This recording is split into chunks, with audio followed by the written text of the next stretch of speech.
Alright, let's do this again. My music sucks then. Hi, and welcome to this godforsaken website known as youtube.com. This is going to be my first time ever trying to do this whole YouTuber thingies. Not a perfect setup, as you guys can see. An iPhone cameras. A lot of you guys probably wondering, who and what the fuck is this? Before we answer those questions, I think I have to introduce myself. Hi, I am a music producer known as BeepBeepChild. You guys can call me Beep for short, just Beep, that's fine. I have been making music for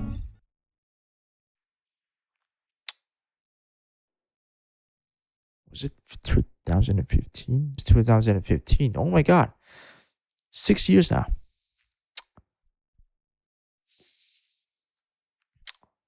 6 years of making music. Why I keep doing this to myself? I have no script. I have no directions whatsoever. This is going to be a massive tangent that of me trying to explain on this whole concept of this song known as Salty. What the fuck is Salty? So Salty is a third song out of 4 songs that has already been released as a part of this project known as Taste. Yes, it was supposed to release last year's, but as you guys can tell,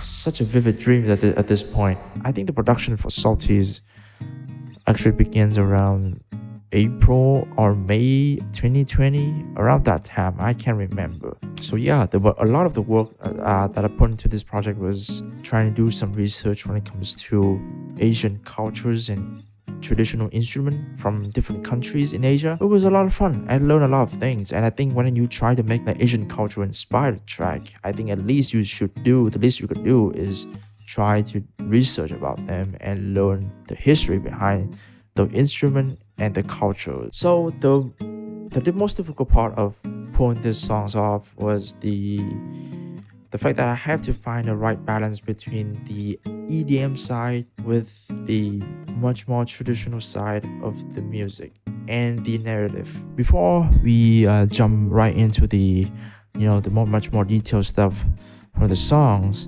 I think I highly recommend you guys to give this song a listen at least once in order to get the context behind all of these videos.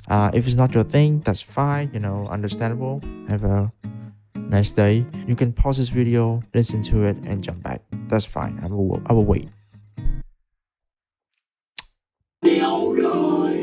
In order to explain the songs, I think we have to divide it to 2 sections. The much more EDM electronic kind of sound, which represent the modern sound, and the much more traditional instrument, the culture, the culture ones. When it comes to the electronic side, I think a lot of you guys probably will think of the first drop. It's a very tribal-esque, percussive kind of rhythm. All the drums is pretty much offbeat. It's add quite a bit of the movements within it. I don't know, I just love offbeat drums. They just add so much more it just humanize the rhythm, because humans never play things on grid. We never play exactly 100% on grid, and just delay the snare just a tad bit, or this percussive hit just a little bit forward, just a little bit backward. It might sound stupid, but it adds a lot to the movements of the song. Next up is the 808. Now the 808 is probably the first element that I came up with within the song, because I need some things to simulate the brushy movements, the I don't know if that even remotely makes sense or not, but that just... So that was the first idea initially, because I wanted to stand out. I wanted to feel like that. I think the 808 was rather easy to create. I don't have my projects in front of me. I might put some screen captures moment here and there just to demonstrate. The 808 was actually created by using, I think I opened up Patcher and then I load 2 instances of serums. So the first serums has only noise layers on it, pretty much it. Just the white noise or something, just a noise layer. and it route to this plugin called Decimal 2. Now, for those who don't know, Decimal 2 is, I think, is a downsample plugin, also a bit crushers. It's one hell of a plugin. And the second serums on inside that patches is just pretty much a sine wave, with a little bit of tube distortion. That's pretty much it. That's just the whole 808. And this is what it sounds like if I turn out all the effects. And this is what it sounds like when I turn on all the effects. He's sick! Hi, this is Beep from the future here, and I completely forgot to explain the reason behind all of this post-processing and whatnot. I just don't like the feelings of, you just open one serum and you just load a fuck tons of things inside that shit. There's nothing wrong with that. It's just, to me, I just don't like to limit myself. So, instead, I just made a simple shape or a simple sound with serum or whatever, and then find other effects and other plugins that have a lot more flexibility and have a lot more control, so I can able to either modulate or add something completely new on top. There's actually two version of it. So the percussive lead, I think I automate the frequency shifters, and the other one's much more melodic one. It's just the same process without the kilohertz frequency shifters. The foundations for this pluggy sound was made by this stock plugin on FL Studio called DX10. I think is a discount version of the DX7, which is an FL synthesizer. This is what it sounds like when I turn off all the effects, just with the DX10 alone. And this is what it sounds like when I turn on the effects. There's a massive fucking difference right there. When it comes to the other elements, I think I tried to find some... I found a lot of samples with Foleys, wood Foleys, and some weird kind of like potato sounds from the woods. And there's some room noise sounds that I record. I also add this kind of noisy kitchen sounds. I think I recorded with my iPhone's speakers, so it's not the best sounds. However, in this context, iPhone 6 microphone fits the bill with this one. The color of this whole song is kind of like black and white kind of way, in a way. I try to simulate this kind of very ancient, some you guys might call it lo-fi, converted to MP3, and then I just straight up throw it inside the granulizer. Just press one note and it's looping back and forth, and it sounds glitchy. It just sounds cool, I guess. It's pretty much just a kitchen noise. There's another layer of noise sounds as well, or ambient. I accidentally found it on Reddit, to be honest, and this mad lad, I don't know if he's Vietnamese or he's people like a person from different countries. They just came to Vietnam, gears up, recording a lot of nature sounds and jungles and birds chirping and traffic sounds and stuff like that. It's fucking cool. And the sounds that I specifically choose from his pack is called, I think he recorded from National Park. I just love adding some of this little bit of a noise, like room noise and jungle noise and all that kind of stuff, because they fill some of the silence gaps. So the second half of the first drop, I think a lot of you guys are already gonna hear, is the synth chord. I can't remember how I made that synth. Look at this dude. Alright, here's the thing. The synth was actually made from this very basic, serum patch that I made, I think, a long time ago. I repurpose it, and then I process it, and then automate some of the effects. I consolidate the whole things, and then I do a lot more post-process and a bit of a cleanup. So when it comes to the traditional side of the song, I try to include as much of Asia instrument as much as possible, Asia specifically, and like from Middle East to Southeast Asia, East Asia. But however, later on, I realized that, oh shit, I don't have rooms for everybody, goddamn. So I decided to narrow it down into some countries. They can match with each other's a lot more easier. The first country I have to mention is Vietnam. I mean, I am Vietnamese myself, so kind of biased towards Vietnamese. Yeah, I have to add the most iconic piece of instrument in Vietnam is the zither, the Vietnamese zither. Am I pronouncing it correct? No, Vietnamese zither, fucking iconic, along with the flute as well, which also a part of the songs. Both iconic instrument from Vietnam traditions and cultures. So me and Tan Kitsune back in March or April, I think it's March, around that, we actually have a chance to work on Panda's media studio. Our boss paid for that. Thank you, boss. We actually have the whole sessions record some of the instrument, not only just zither, not only just the flute, there's also other instruments as well. Took the whole fucking day to record all of them. I'm not really familiar with how they able to play the instrument and all some of the articulations and whatnot.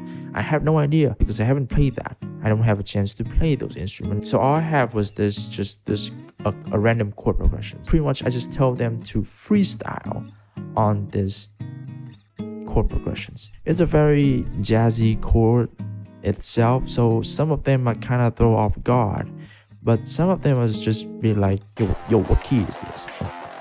I'm finna kill this beat right now. So shout out to these two lovely artists.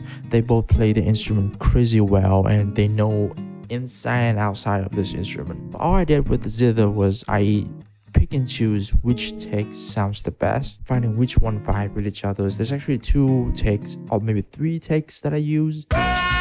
They just create this kind of very eerie and very mysterious kind of color. And I was like, yo, this is sick. Let's put some reverb on it. Like, I shit you not, that's pretty much all I did. I put a fucking reverb on it and I did some little bit of cleanup rather than trying to force them to play, hey, here's the melody, play like that. I don't like that at all. I just prefer the much more natural way of them just playing the instrument. I want that instrument to play as freely as possible so I can sample that moment. I just need to capture that moment. The moment where they fucking vibes with it. Same thing with the flute. This mad lad just I think he came in with this bag of like different kinds of flute and he just, alright, let me listen to the chord. What key is it?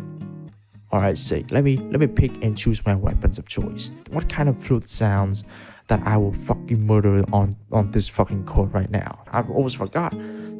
The sample was actually on key with the songs that I made. And at first I was like, I was kind of worried that I had to transpose some of this down to a couple of semitones, which could ruin the instrument. In that flute part, it just felt like you on top of the mountains, you just stare down and being a fucking king. So that pretty much for the Vietnamese side, traditional side. So the next instrument that I also use as the atmospheric kind of instrument rather than use it as the forefront element is BeepBeepChild from China. I hope I'm not butchered the pronunciations though. The reason why I decided to make it as an atmospheric element because I think again, people when they think of Vietnamese zither or Chinese BeepBeepChild, they often think this has to be a forefront element. I think especially when it comes to some of the sections, for example, the verse sections, the verse 1 and the verse 2, and also the build-up sections.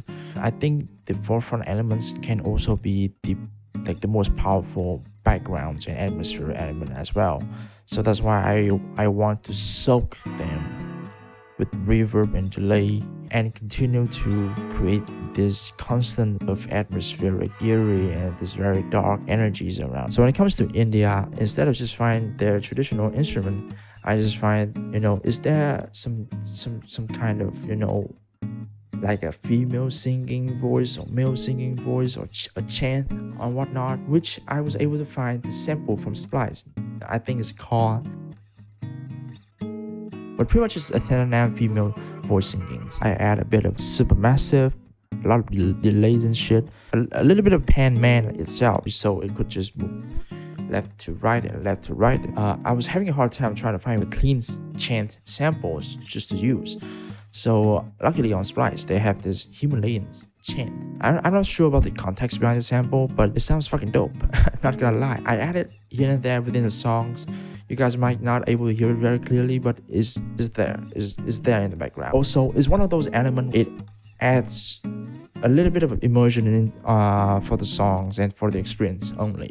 And next up is the Land of Rising Sun, Japan. You know me, I'm a fucking weebs, so of course I have to put in some fucking samisen on it. Samisen only you can only able to hear it on the second half of the last drop, the last chorus, if you may call it.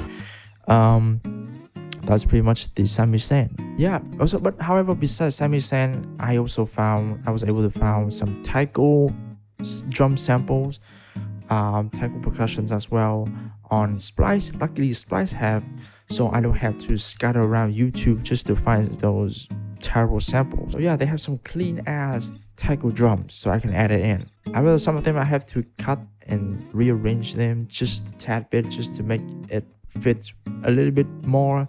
However, there's another two samples that I happen to find online. I think they are sampled from it's a vinyl samples. I think it's some sort of like a shows that they just go around Asian countries. I think it's just different variations of soranbushi. So for those who don't know what soranbushi is pretty much a traditional Japanese folk songs that they use to encourage fishermen doing their work. So even the dance move and the way how the songs works, it pretty much they try to simulate the scenes of fishermen just pulling the rope and dragging the net up. That's pretty much it. I think I also have to find which part I want to use as well, because I don't want to use the whole part. The whole part was actually very difficult to use. Now, let's talk about visuals. Oh my god, where do I begin? The first initial concept for the visual was a pouch of salt in it. However, when I discussed that kind of concept to the design team, which consists of these two boys right here, amazing designer, they fucking nailed the whole visual departments and motions and whatnot. Fucking amazing artists. So yeah, so they have different ideas, which is a very vase that have this very textury kind of design. It's very ancient textures as well, and with the hands that is kind of very 2D motion-ish. Why are you guys so fucking good at this? God damn it. How? They render all the whole thing is then they set it to this third person right here, which is also a wonderful, insane visual designer's vision pose. I don't do this whole thing, so I just don't know. I think they just kind of press. I think that he just live performs all of that sequence along with my music. So yeah, that's pretty much for Salty. It's fucking salty as fuck. Hey, what can I say? And also, I want to give a special thanks towards the Hot Panda's crew, the people who worry about the behind the scenes stuff, and they are the unsung heroes of every single song that I've ever made. So yeah, shout out to those lovely people. So yeah, I'm really proud of the songs, to be honest. It just shows that, oh my god, 6 years, I went a long fucking way. And I really hope that I can continue to evolve myself. Very exciting, a lot of things coming. I can't wait to show you guys more. And yeah, see you guys in the next episode or videos or release or whatever, I guess. Yeah, take care and yeah, bye bye.